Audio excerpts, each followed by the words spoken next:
The old wooden cash box sat open on the counter. Its neatly stacked coins and folded banknotes glowed beneath the warm light of an oil lamp, filling the quiet shop with a temptation that felt almost alive. Karan stood frozen. In one trembling hand was a letter, its edges damp from the sweat of his fingers. In the other was the key to the cash box entrusted to him by the owner of the shop, a man who had treated him like family and believed in him when no one else had. His eyes returned to the letter. "Your father is very ill. The village doctor says he must receive treatment immediately. We have sold everything we could, but it still isn't enough. Please come if you can." The words blurred as tears filled his eyes. Just a handful of money from the cash box could save his father's life. No one would know. The shop was empty. The streets outside had fallen silent. The owner was hundreds of miles away on a business journey. Karan slowly reached toward the money, then stopped. A question echoed through his heart. Would he betray the man who trusted him? To save the man who had raised him? To understand why that single moment would shape the rest of Karan's life, we must return to where his journey began. Years earlier, in the peaceful village of Sundarpur, the mornings always arrived with birdsong and the scent of damp earth. The village was small, surrounded by endless green fields where families worked from sunrise until the stars filled the sky.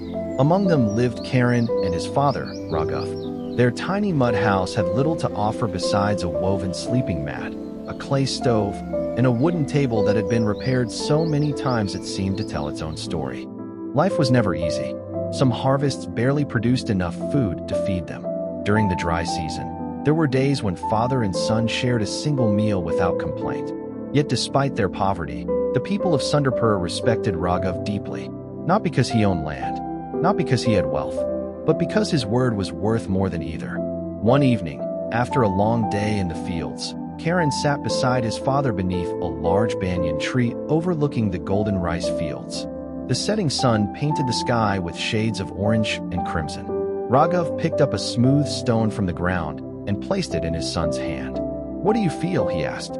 "It's solid," Karan replied. "It won't break easily." Raghav smiled. "That's what your character should be." He pointed toward a clay water pot resting outside their home. "See that pot?" Karan nodded. "If someone cracks it, you may patch it again and again, but it will never hold water the same way." He rested a gentle hand on Karan's shoulder. "Trust is just like that. Once broken, people may forgive you, but they'll never look at it quite the same." Those words settled deep inside Karan's heart. He carried them with him everywhere he went. Even as a young boy, everyone in Sundarpur knew Karan for his honesty. If someone dropped a coin in the marketplace, Karan chased after them to return it. If a neighbor misplaced a farming tool, he searched until it was found. When other children argued over whose turn it was to use the village well, Karan was always the one trusted to settle the matter fairly. People often said, "If Karan gives you his word, you can sleep peacefully." Karan never imagined that those simple acts of honesty were quietly preparing him for an opportunity that would change his life forever. The harvest season arrived with carts of grain rolling into Sundarpur from every direction. Farmers filled the village square, bargaining over sacks of rice, wheat, and spices as merchants traveled from distant towns to buy the year's produce. Among them was a respected businessman named Mahesh. He owned one of the largest trading shops in the bustling town of Vizampur. Though he was known for his success, those who worked with him admired something else even more: his habit of judging people by their character rather than their appearance. As Mahesh moved from stall to stall, he noticed something unusual. Whenever he asked about the most reliable farmer or the most trustworthy young man in the village, he heard the same name: Karan. An elderly farmer smiled. "If Karan weighs your grain, you won't need to weigh it again." Another villager added, "If Karan promises to do something, consider it already done." Even the village headman laughed softly. "In this village, we lock our doors at night. But if Karan is watching your home, you don't need a lock at all." Mahesh was intrigued. He had met many talented workers during his years in business, but honest ones were much harder to find. "Take me to this young man," he said. Not long afterward, he found Karan helping his father repair a broken wooden fence around their small field. Despite the scorching afternoon sun, Karan worked patiently, carefully replacing each damaged plank instead of rushing through the task. Mahesh greeted them warmly. Raghav welcomed the visitor with simple hospitality. offering him cool water even though their own supplies were limited. Mahesh noticed everything. He saw the patched clothes they wore.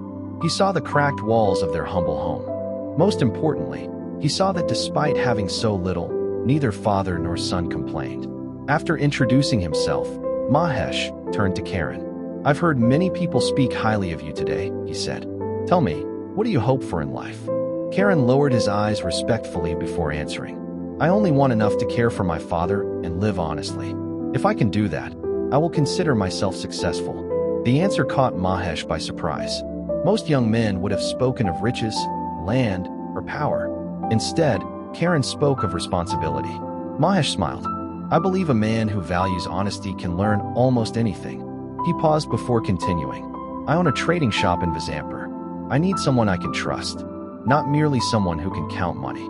Karan listened in stunned silence. Mahesh continued, "If you come with me, I will provide you with a place to stay. I will teach you how to manage a business, educate you in bookkeeping, and pay you a fair wage." Then he added words that neither Karan nor Raghav expected. "And if, over the years, you prove your integrity beyond doubt, I won't simply reward you with a salary." He looked directly into Karan's eyes. "I'll make you my business partner." For a moment, the world seemed to stand still. A partnership? It was more than Karan had ever dared dream. Yet his excitement was mixed with sorrow. Leaving Sundarpur meant leaving the only home he had ever known, and the father who depended on him. That evening, father and son sat outside beneath the same banyan tree where they had shared so many conversations. The village was quiet. Only the chirping of crickets filled the night air. "I don't know if I should go," Karan admitted softly. "What if you need me? What if I fail?" Raghav smiled with quiet confidence. A bird never learns to fly if it refuses to leave the nest. He placed both hands on his son's shoulders. "This opportunity isn't just knocking on your door, Karan. It's knocking on the door of generations that will come after you." Then his expression grew serious. "But wherever life takes you, remember one thing." He gently tapped Karan's chest. "Protect what's in here more carefully than anything you'll ever own." "My honesty?" Karan asked. Raghav nodded. "Money comes and goes. Success rises and falls. But once people stop trusting you, every door begins to close." The next morning, before sunrise, Karan packed his few belongings into a small cloth bag.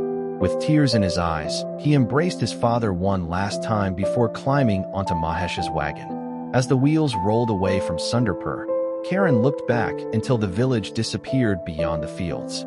He had no idea that the road ahead would test not his strength, but his character.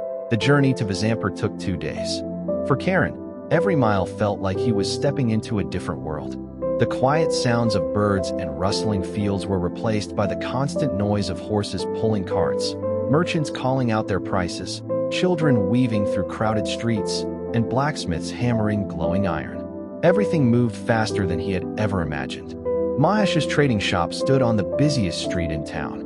Its wooden shelves stretched from floor to ceiling, filled with sacks of rice, jars of spices, bolts of colorful cloth, tea leaves, cooking oil, and countless other goods brought from distant regions.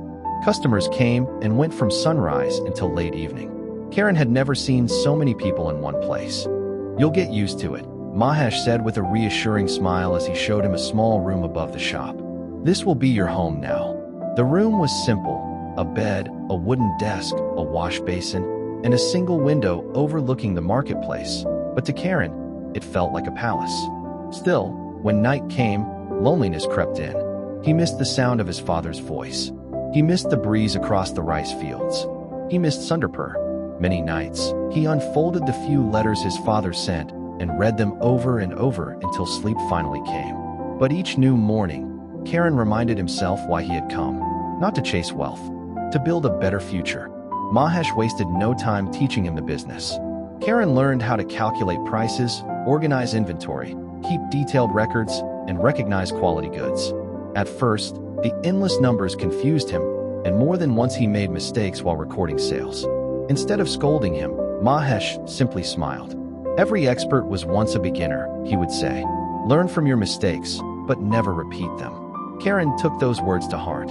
He stayed up after closing, practicing his arithmetic by the light of an oil lamp until the numbers finally began to make sense. Weeks turned into months. Months became years. Little by little, Mahesh noticed something remarkable. Whenever customers accidentally paid too much, Karan immediately returned the extra coins. If a supplier delivered more goods than listed on the invoice, Karan informed them instead of quietly keeping the surplus. When elderly customers struggled to carry heavy bags, he walked them safely to their homes without expecting payment or praise. Soon, people stopped asking for the shopkeeper. Instead, they asked for Karan by name. "I trust that young man," they often said. "He'll always give a fair price." The reputation of Mahesh's business grew stronger than ever, not simply because of the quality of its goods, but because customers knew they would be treated honestly. One rainy afternoon, another merchant hurried into the shop carrying several expensive rolls of imported silk. He accidentally left behind a leather pouch beneath the counter. As Karan swept the floor after closing, he discovered it. Curious, he opened it just enough to identify the owner. Inside were dozens of glittering gold coins, more money than his family had earned in many years. No one had seen him find it. No one would have questioned if it had disappeared. Without a second thought, Karan locked the pouch safely in Mahesh's office. The following morning, the merchant burst through the door, pale with panic. "My money," he cried. "I've searched everywhere." Karan smiled gently and placed the pouch on the counter. "I believe this belongs to you." The merchant counted every coin. Nothing was missing. Overcome with relief, he offered Karan several gold coins as a reward. But Karan shook his head. "I only returned what was already yours." The merchant stared at him in disbelief. As he left the shop, he turned to Mahesh and said, "Young men like him are rarer than gold itself." Mahesh didn't reply immediately. He simply watched Karan serving another customer with the same quiet humility he showed every day. In that moment, Mahesh realized something important. Trust wasn't built through grand gestures. It was built through hundreds of small choices made when no one was watching. A few weeks later, Mahesh called Karan into his office. "I must travel across the province to negotiate new trade agreements," he said. "The journey may take several weeks." Karan nodded. "I'll prepare everything before you leave." Mahesh reached into his desk drawer and removed a heavy brass key. It was the key to the office safe and the shop's cash box. Without hesitation, he placed it in Karan's hand. "I'm leaving the entire business in your care." Karan looked up in surprise. "What if I make a mistake?" Mahesh smiled. "I can recover from a business mistake." Then his expression became serious. "But trust, that's much harder to rebuild." He rested a hand on Karan's shoulder. "I trust you completely." As Mahesh's carriage disappeared down the road the following morning, Karan watched until it was no longer in sight. He didn't realize that the greatest test of that trust was already on its way. Several weeks passed. With Mahesh away on business, the responsibility of running the shop rested entirely on Karan's shoulders. Every morning before sunrise, he unlocked the front door, swept the wooden floors, arranged fresh goods on the shelves, and carefully checked the accounts from the previous day. By evening, he locked the doors, counted the day's earnings, and placed every coin into the cash box before securing it inside the office safe. Business flourished. Customers continued to fill the shop, and many remarked that Mahesh couldn't have chosen a better person to manage it. Although Karan was grateful for their praise, his thoughts often drifted back to Sundarpur. Each week, he wrote a letter to his father, telling him about the bustling streets of Vizampur, the kindness Mahesh had shown him, and how much he looked forward to the day he could return home with enough savings to give his father a more comfortable life. Then, one quiet afternoon, everything changed. A dusty traveler arrived at the shop carrying a small cloth bag. "Are you Karan?" the man asked. "Yes. I've come from Sundarpur." At the mention of his village, Karan's heart skipped a beat. The traveler handed him a folded letter. "It was given to me by one of your neighbors. They said it couldn't wait." Karan thanked the man and hurried into the office. His hands shook as he unfolded the letter. It was written by an elderly neighbor. "Karan, your father collapsed while working in the fields 3 days ago. The village doctor believes he has a serious infection that is spreading quickly. He must be taken to the city hospital at once. The treatment is expensive, and we have gathered all the money we could, but it isn't enough. Please come home as soon as possible." The room seemed to spin. Karan lowered himself into the chair, unable to breathe. His father, the man who had sacrificed everything so his son could have a better future, was fighting for his life. Without wasting another moment, Karan counted every coin he had saved over the past few years. He emptied a small wooden box beneath his bed. Then he searched through every corner of his room. When he finished counting, his heart sank. It wasn't even close. Not even half of what the treatment would cost. For the first time since arriving in Visampur, Karan felt completely helpless. As the sun disappeared beyond the rooftops, he remained seated in the silent office. Then his eyes slowly drifted toward the heavy cash box resting inside the open safe. Thousands of rupees. Enough to pay for every medicine. Enough to save his father's life. His pulse quickened. Mahesh was far away. No one had seen the letter. No one would know if he borrowed the money. "I'll pay it back," he whispered to himself. "As soon as I can." The thought lingered. It sounded reasonable, even noble. He wasn't stealing for himself. He wasn't buying luxury or comfort. He was trying to save his father. With trembling hands, Karan reached for the brass key. The lock clicked open. Slowly, he lifted the lid of the cash box. Bundles of neatly tied banknotes lay before him. He stared at them for a long moment. His hand stretched forward, just a little closer. Then, like a voice carried on the wind, he heard his father's words echo in his mind. "Money lost can be earned again. Trust lost is often gone forever." Another memory followed. He saw himself as a little boy sitting beneath the old banyan tree. He remembered Raghav placing a stone in his hand and saying, "Build a character that doesn't break when life becomes difficult." Tears rolled down Karan's face. "This isn't fair," he whispered into the empty room. "I only want to save my father." He covered his face with both hands and wept. After several moments, he took a long, trembling breath. Then, with every ounce of strength he had, he gathered the bundles of money, placed them carefully back into the cash box, lowered the lid, and locked it once again. The sound of the lock snapping shut echoed through the room. It felt as though he had locked away his last hope. Yet deep within his heart, he knew one thing with absolute certainty. If his father survived because he had betrayed another man's trust, Raghav would never be proud of him. Wiping away his tears, Karan stood to his feet. "If there is another way," he said quietly, "I'll find it." Without another glance at the cash box, he hurried out into the dark streets of Visampur, determined to seek help before it was too late. The streets of Visampur were nearly empty as Karan hurried through the night. Most shops had already closed, and the few lanterns that remained lit cast long shadows across the stone road. There was only one place left to go: the town hospital. Karan had heard of Dr. Vivek, a physician known not only for his skill, but also for the kindness with which he treated those who could not afford his care. Breathing heavily, Karan pushed open the wooden doors. A young assistant looked up. "The doctor has finished seeing patients for today." "It's an emergency," Karan pleaded. "Please, I only need a few minutes." Moments later, Dr. Vivek stepped into the hallway. His calm eyes immediately noticed the fear written across Karan's face. "What has happened, my son?" Karan lowered his head. "My father is dying." The doctor invited him into his office.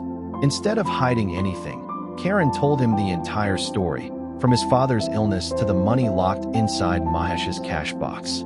"I had the key," Karan admitted quietly. "I opened the cash box." He paused, ashamed that he had even been tempted. For a moment, "I wanted to take the money." Dr. Vivek listened without interrupting. "But I couldn't do it," Karan continued, tears filling his eyes again. "That money wasn't mine. A good man trusted me with everything he had. If I broke that trust, I might save my father's life, but I would lose the very character he spent his whole life teaching me." Silence filled the room. Finally, the doctor smiled.